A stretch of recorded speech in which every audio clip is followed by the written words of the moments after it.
Selamat malam, saya Gede Pratama Widatga. Di sini akan menjelaskan mengenai tutam saya yang diambil dari CS yang saya kerjakan. Nah, mungkin saya langsung yang pertama itu adalah mengapa kita harus belajar Linux.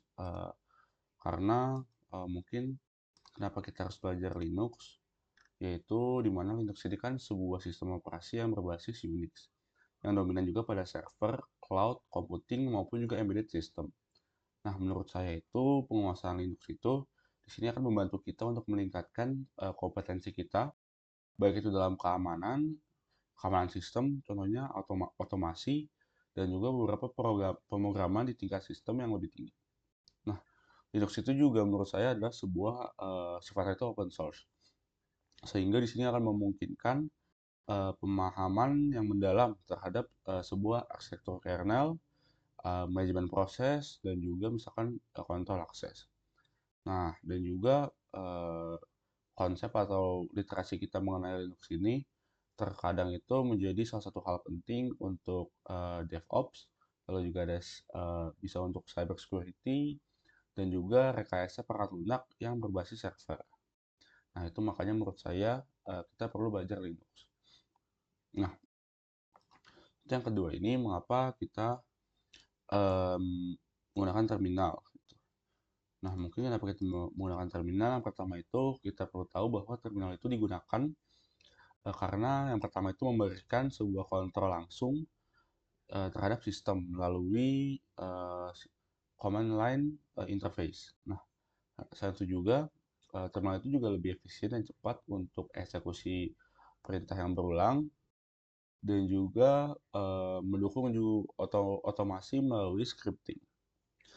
Nah, jadi walaupun GUI itu dapat melakukan fungsi yang serupa, tapi CLI atau terminal itu memberikan sebuah transparansi proses, lalu juga fleksibilitas yang tinggi, dan juga lebih relevan terhadap praktik-praktik atau case yang terjadi di administrasi server yang umumnya itu tidak menggunakan interface grafis. Nah, lalu yang ketiga itu komen yang ada di nomor 2 dan 3.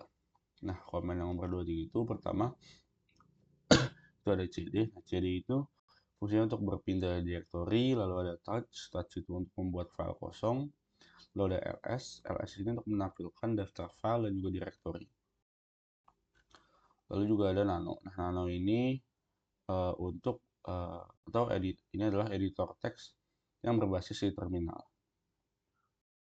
Lalu yang keempat itu mengenai cara kerja kode yang saya buat di nomor 3. Nah, mungkin secara garis besar itu program di sini itu akan menampilkan sebuah pesan permintaan input kepada usernya yang akan memasukkan sebuah bilangan bulat.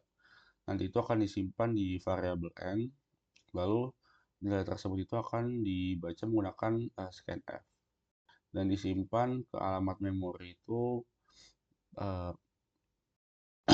memori variabel melalui operator referensi. Terus setelah n diperoleh, program itu akan menjalankan struktur pengulangan yaitu for di sini yang diawali dengan inisialisasi variabel kontrol. Itu i sama dengan 0, lalu juga akan memeriksa kondisi di sini menggunakan i kurang dari n.